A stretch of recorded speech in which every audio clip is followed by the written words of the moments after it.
I think probably the most important thing they could signal in this election to municipalities that would be just very important in addressing a lot of this prosperity issues is to commit, if they form government, to sit down with the provinces and our municipal sector and engage in a discussion around how we fund municipalities. Is it working? Bring the provinces, because every province is doing things differently.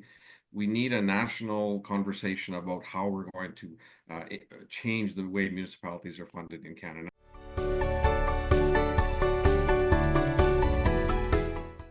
Election day is fast approaching, and party leaders are crisscrossing Canada. During the campaign, we'll be speaking with municipal leaders from all corners of Canada to see what municipalities want from this pivotal election. From housing to infrastructure, from bail reform to resource development, and from agriculture to social services, municipalities across Canada are tackling a wide range of challenges. But they can't do it alone. They need a strong and reliable partner at the federal level to help build stronger, more resilient communities. Now, the Federation of Canadian Municipalities is a unified voice for advancing and advocating for municipal issues from across Canada. And today we are joined by Chair of the FCM Election Readiness Working Group, Portage La Prairie, Manitoba Councillor Joe Masi. Now, in today's episode, we'll chat with Councillor Masi about the realities municipalities are faced with, how FCM is working with municipalities across Canada, and what the working group is doing to prepare the groundwork for the next federal government after April 28th. So without further ado, let's go. Councillor, thank you so much for sitting down with me and talking about your role as chair of the Federation of Canadian Municipalities Working Group on Election Readiness for the 45th general election, which we are now entering into week 3 of this campaign. It seems like it's going by very quickly. Before we get into some questions, can you just tell me a little bit about how this working group came about and how you were part of it as chair? Yeah, thanks, Chris, and a pleasure to be with you here today. The FCM Working Group on Election Readiness was established. It's established all the time. It's ongoing work. When in between elections, you really look at the advocacy days in Ottawa that we do and put together the information on dealing with the members of Parliament and so on. But with the election readiness, with the election coming, uh, the committee really got into action with the FCM staff. It's comprised, I'm the chair, Alison Story is the vice chair, but we have representation from across the country, and it's to really look at how can we position the FCM and, of course, municipalities across Canada on the national agenda in the election. And so we had to scramble pretty quick this year, as you know. We had a lot of things happen, and maybe we can go into that a little bit. But the appointment as chair is done by the president of the Federation of Canadian Municipalities, and I believe it was the previous president, Mr. Stewart, that appointed me, and I was quite honored to do it on behalf of the Federation of Canadian Municipalities. This election, while most would say it came out of nowhere, it was inevitable that it was going to be happening in Yes. 2025. I know the Federation of Canadian Municipalities Board of Directors just recently met in Quebec, actually, prior to the election call, if I'm not mistaken, like a week prior to the election call.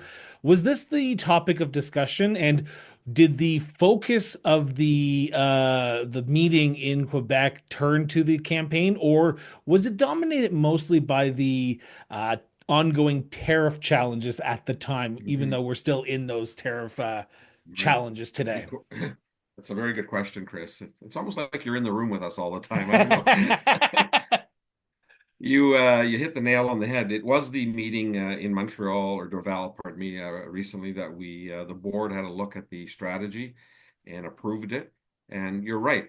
We started out, we were going to run a very municipal driven campaign with our issues and things we've done in the past that have worked well. And all of a sudden, January of 2025 comes, the Trump administration comes in, and everybody's talking tariffs and the impact of tariffs. So we had to figure out a way, Chris, and this was kind of the biggest challenge between the staff and our committee, is how do we get our issues now into the conversation when everybody and all the parties are consumed with it, rightly so, with the tariff situation and the seriousness. So we looked at it and we decided, we put the campaign And our slogan or their theme is stronger together, local strength, national prosperity. And what that means, Chris, is we're really trying to tell the parties that we want to be a willing partner on issues in Canada.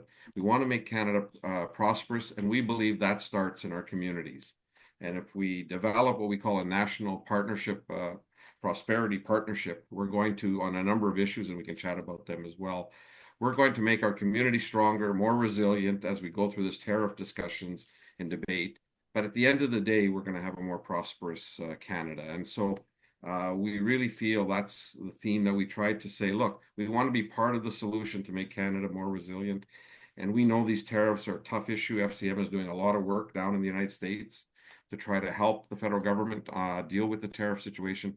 But now that we're in the campaign, we felt this was our way of getting our issues in among all the tariff discussion. Prosperity starts locally, and we think by giving us certain partnerships on certain key files, that we can become a very prosperous Canada. And it starts, in our view, in the communities, in our communities.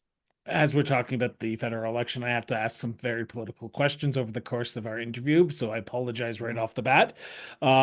We are in the midst of a campaign that is dominated by two things: affordability and tariffs. You talk to anyone. I was just recently out in southern Alberta and then in central Saskatchewan over the last few weeks during the campaign. And those are the topics that I heard about. I didn't hear about municipal issues as much, but I did hear one or two people saying we need housing, and housing does have a municipal component to it. But Yes, absolutely. affordability and tariffs, top two things that I'm hearing. How does the municipality fit into the role of those two issues in this broader election dynamic? Because while it's important to talk about municipal issues, do municipalities need to refocus and only talk about the affordability and tariff challenge and forget Mhm. about the housing challenge that we're faced with? Right. Well, certainly the tariff situation is very important, and as part of our work at FCM, as I mentioned, we are going down making alliances down with the municipal sector in the United States. We have spent our president of FCM and a number of other people.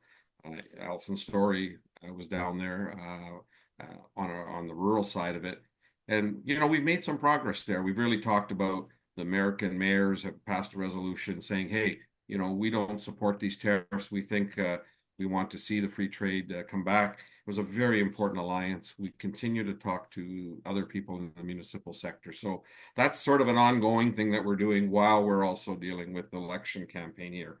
On affordability, I think you're right. I think one of the key planks of our National Prosperity Partnership is we need to look at housing affordability. That's a big part of affordability. And it was very interesting. I read a statistic from FCM that 44% of Canadians say housing affordability is beyond their reach right now. They don't feel they can afford a house.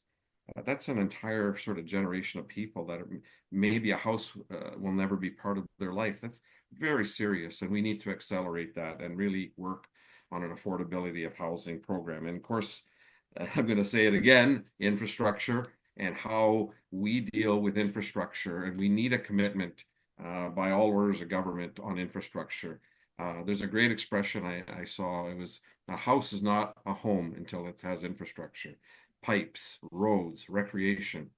I can give you an local example here, Chris, in Portage La Prairie. We are developing, you may recall, I think you were when you were here, the former Agassiz Correction Center for Youth, no longer being used in Portage La Prairie. It's now demolished. If you come here next time, you'll see a beautiful piece of property. We want to develop that. We want to put multifamily homes. We have a proposal in to expand our water treatment plant. We've had some funding from the provincial government. We're hoping to have some from the federal government, and we're doing our share with a debenture to put that together. It's a $100 million project, and we feel if we can get that in place, we're going to drive housing, more affordable housing, and make sure that our community has as many affordable homes as possible. So, infrastructure is a big part of affordability for homes, and I think that's probably from a municipal perspective one of the main things that we want to see under a new partnership with the federal government. So while April 28th is still, if I'm doing my basic math here correctly, and as of recording this, 21 days away from when people will be going out to actually vote on election day for the 45th general election, there are still 21 days left in this campaign. And that means I'm assuming municipal leaders like yourself and like Councillor Story, like President Bly, Councillor Valentino, Councillor Valentino now, are all speaking to their local candidates. Yep. What are you hearing from the party leaders around this national unity agreement where the municipalities will work with the provinces and the federal government about these critical issues, which we're going to dive into? Are you hearing early conversations about wanting to bring the municipalities in, or is there still an arm's length because they're often looked at as and for those Right. who are about to send me emails, please don't, children of the provinces? Yeah. Well, you're right. There are some commitments that have happened on housing and on infrastructure. Certainly, one of the other planks in our partnership is keeping communities safe, and out here in the western part for sure. But I think across Canada, safety in your community is a real important thing in dealing with prosperity. You have to feel safe in your community to have a prosperous community, and one of the things that we've been really pushing, and I think the parties have made some commitments now, is we really need to look at our justice system and on bail reform and how we deal with repeat offenders and some of the concerns around that. Here in Portage La Prairie, Chris, we just had a terrible death of a beautiful young woman by a person who stolen car, was impaired, and ended up killing her. Another person was involved, but it really affected the accident that she lost her life. Things like that. We have to get a better handle on that. So safety, dealing with municipalities and the cost of policing, and having a say in our contracts.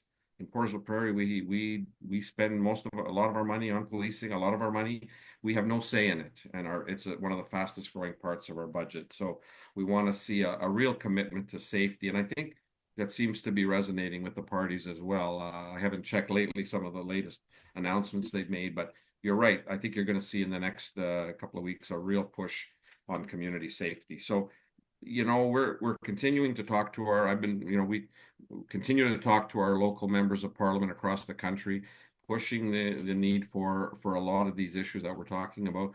The other one I think that's front and center, and it still remains, is we want to have a national dialogue, whoever forms government, on municipal financing. When you and I have talked about the 8, 9, 10 cents that we get of every tax dollar, we need to change that. We control 60% of the infrastructure, but we only get 8, 9 cents.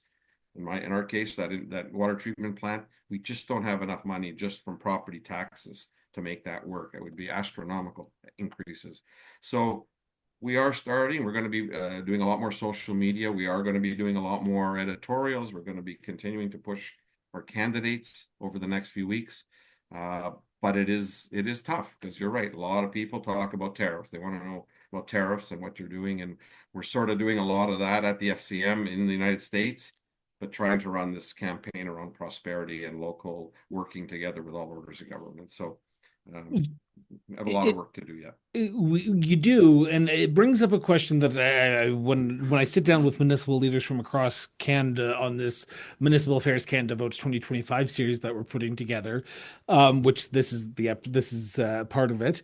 I often hear that we need Canadians to start asking these tough questions because Mhm. I think it was Pierre Poilievre, the leader of the Conservative Party, who once said, I'm not going to do anything, and I'm paraphrasing here, so don't send me nasty emails, please, but I'm not going to do anything unless Canadians talk about it. How is FCM reaching to Canadians to get them involved to say, we need to address the housing challenges and municipalities need to be part of that table? I know you talk about the editorials, the social media, but what is the baseline that you guys have done over the last 2 weeks now to sort of start that conversation going? Well, we have a website that we've created, our election platform. It's FCM, no, Together Stronger at FCM dot com. Together Stronger Together dot FCM And it's For a those great who are website. for those who want to know it, the link will be in the show notes below. Go to the Cross Border Interviews website. It will be linked there as well, just so that way, if we did get it wrong there, it will be correct in the show notes. Perfect. Thanks, Chris. Yeah, I've just been saying it so many times, but it's a website though that really does give the tools to Canadians, not just our membership, but to Canadians. They've got form letters in there to say, send this to your member of parliament, ask for their position or the candidates. It's got tools there on draft letters, draft editorials, so on. It's totally. We're trying to engage all Canadians that we need to have this national conversation about municipalities and what they can do to make our country more resilient. And we can. You give money to municipalities, it goes right back, creating jobs, creating infrastructure, creating wealth. And I'm hoping people take a look at that website and some of the tools. And of course, FCM president and a number of the officials are going across Canada, speaking to people, speaking to the media, shows like this.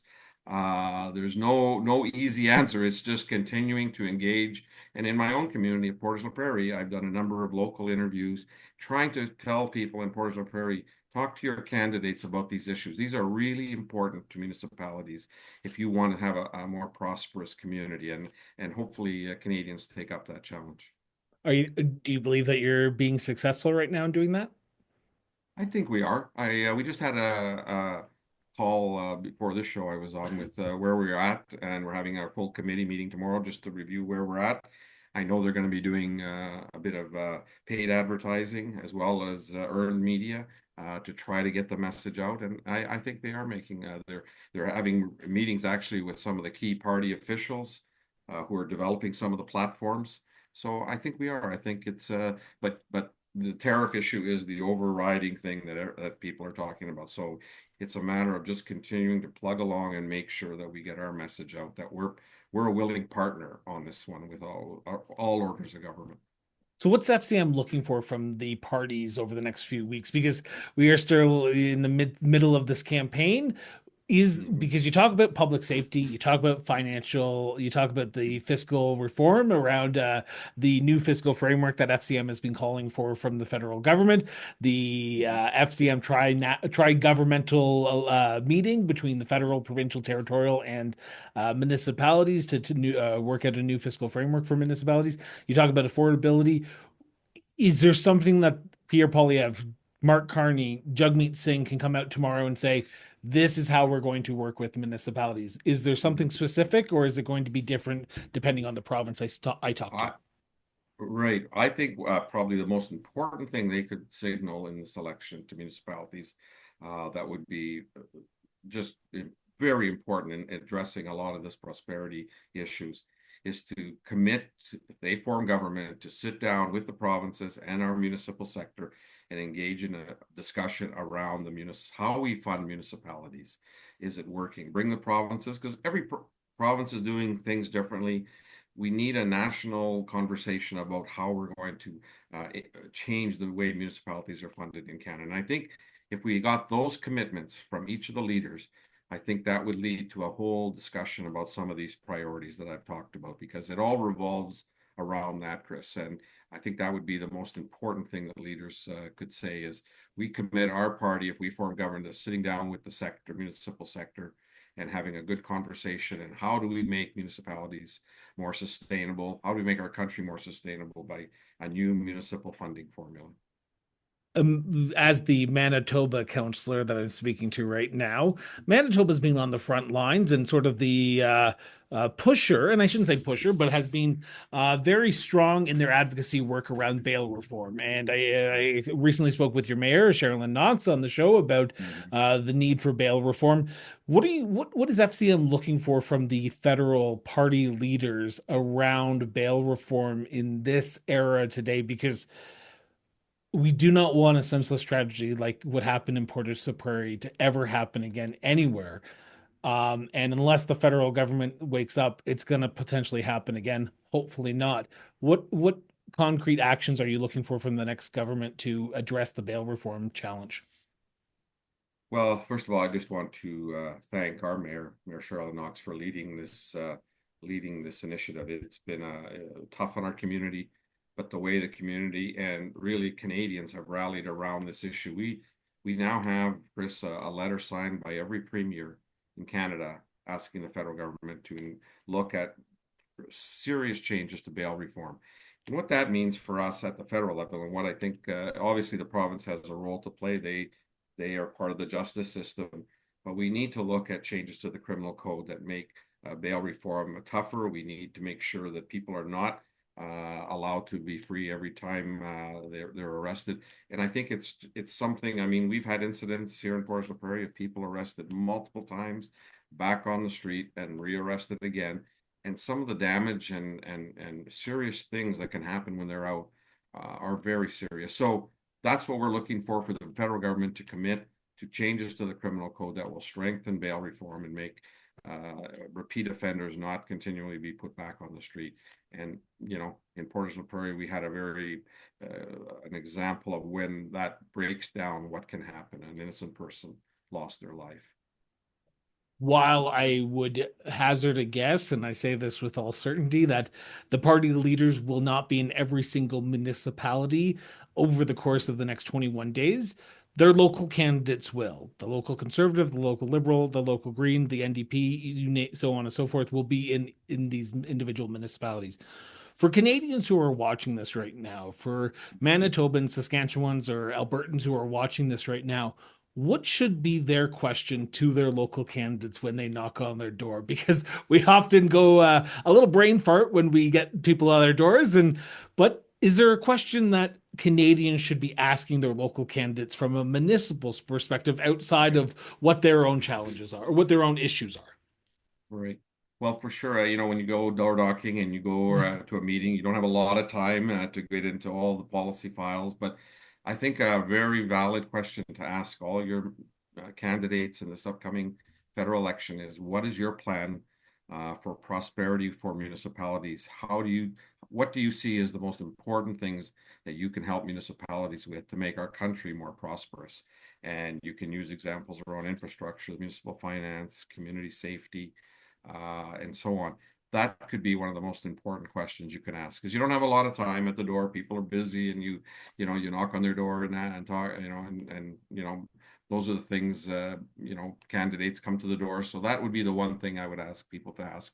If you're at a town hall meeting, what's your plan for municipal changes and helping municipalities be part of the prosperity of our country? So that's what I would say, Chris, and then see what local candidates say about that. I'm assuming you've already asked your local candidates that question as well. I'm just putting that out Well, there. I will be. We've just, I think, finalized some of the candidates here in our Portage La Prairie area, so I certainly will be. Now we are a few days away from the debates, and the debates are going to be a critical moment when things are going to start focusing in. This is kind of what I've been called, or has been called, sort of the hump week, where nothing really is going to happen, but people are going to not really be paying attention because it's the middle of the campaign. How important is it to be engaged during this campaign on the municipal level for those councillors who are out there listening to this right now? Why is it important for them to start asking these tough questions to their local candidates?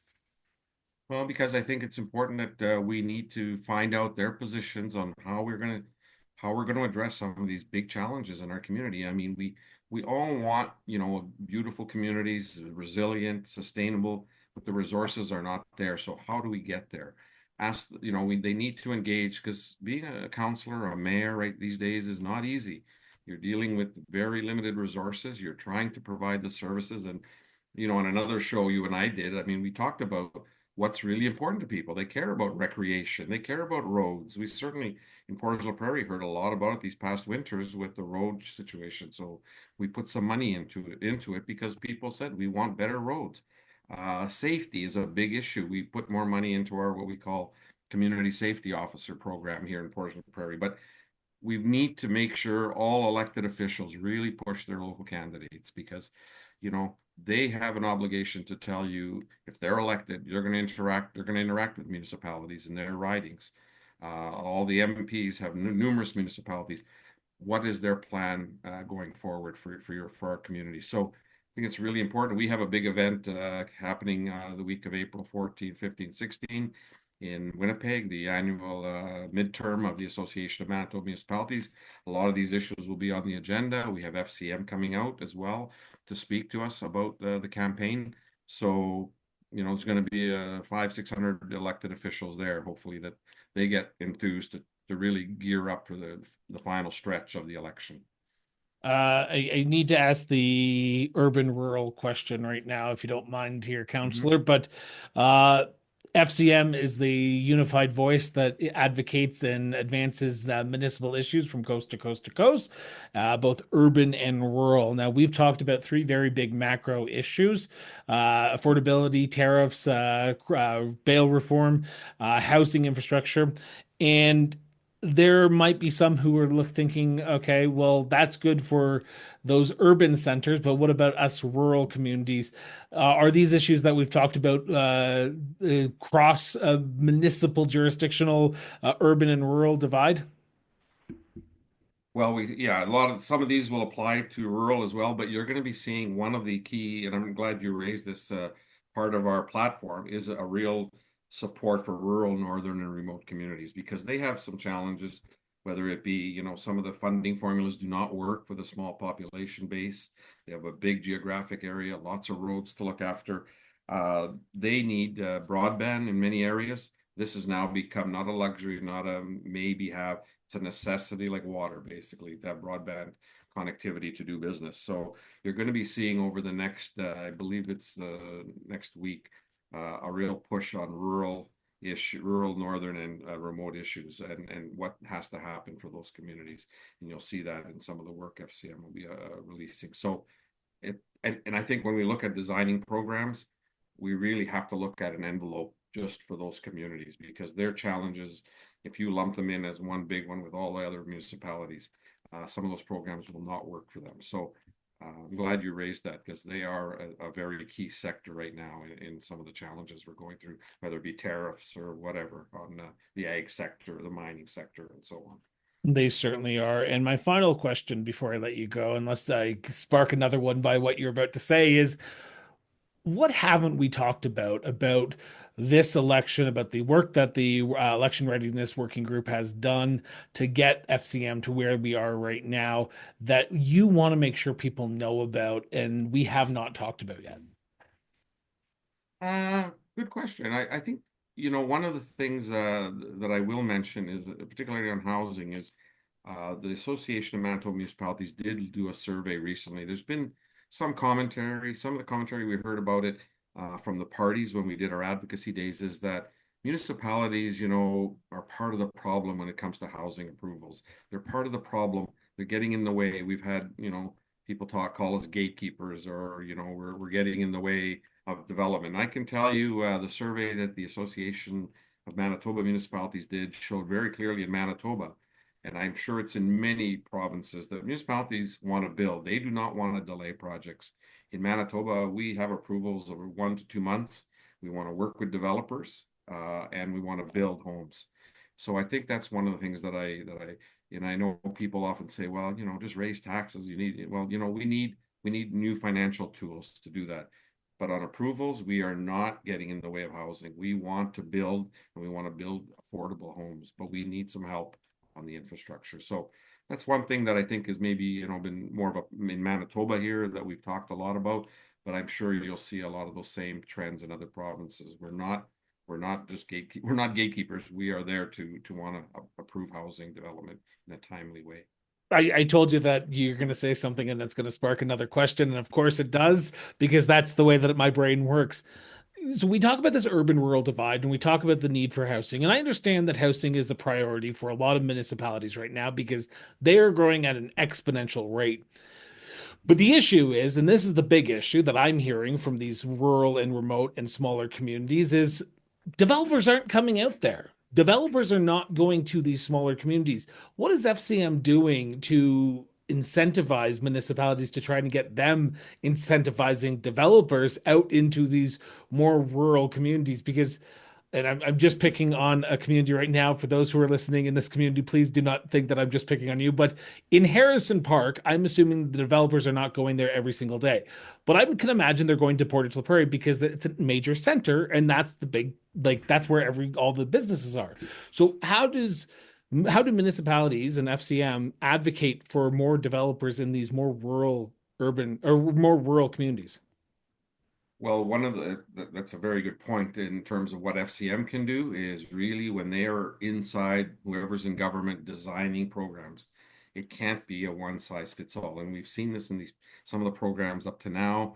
They don't quite fit the smaller communities, and so one size doesn't fit all. It's Portage La Prairie, Harrison Park. We all have different. So if you're going to tie infrastructure funding to targets, you got to make sure those targets are realistic. And I think it's really then important that once those are established, that communities have to do their own work too. We've got to, a lot of them have economic development officers. They've got to promote their community. They've got to provide incentives maybe to come out there. I know in Portage La Prairie, we have a program where if you build in our downtown core area, our development charges are refunded back to the developer. So Okay. you build in our downtown, and it's a designated area in our city. You put together afford some housing in those as infill. You get those development charges back. You have to look at the innovative ways that you can bring developers to take a look. It's not easy work, but at an FCM level, push to make sure the housing targets are realistic and that one size will not fit all. You need to look at the small communities and what they can produce in terms of housing versus larger centers like Toronto. Counselor, I want to thank you from the bottom of my heart. It's always a pleasure to sit down and chat with you. I will be reaching out. I'm putting this on the record right now. I will be reaching out to you after this election to see how Okay. you believe your working group did with the advocacy work that FCM did during this campaign. But I truly appreciate you taking time out of your busy schedule to sit down and talk about this campaign and the work that FCM is doing around this election and the platforms that you have put out. So thank you so much. Thank you very much, Chris. Always great to see you as well. And your program does such good work to also tell the municipal story. So thank you. And just a reminder that anyone who is listening or watching this, the links will be in the show notes that Councillor and Masi and I chatted about. If you want to go check it out and go check out the FCM website, because there will be links galore of all the great work that FCM is doing. Councillor, always a pleasure. Thank you, Chris. Thank you so much for tuning in for another episode of Municipal Affairs Canada Votes 2025. Now, we hope you enjoyed today's conversation and gained some valuable insights into the world of municipalities when it comes to the 45th general election here in Canada. If you haven't already, be sure to subscribe to the show on your favorite podcast platforms or on YouTube. And if you want to learn more about the communities and the people we feature on this show and our sister shows, visit us online at crossborderinterviews.ca.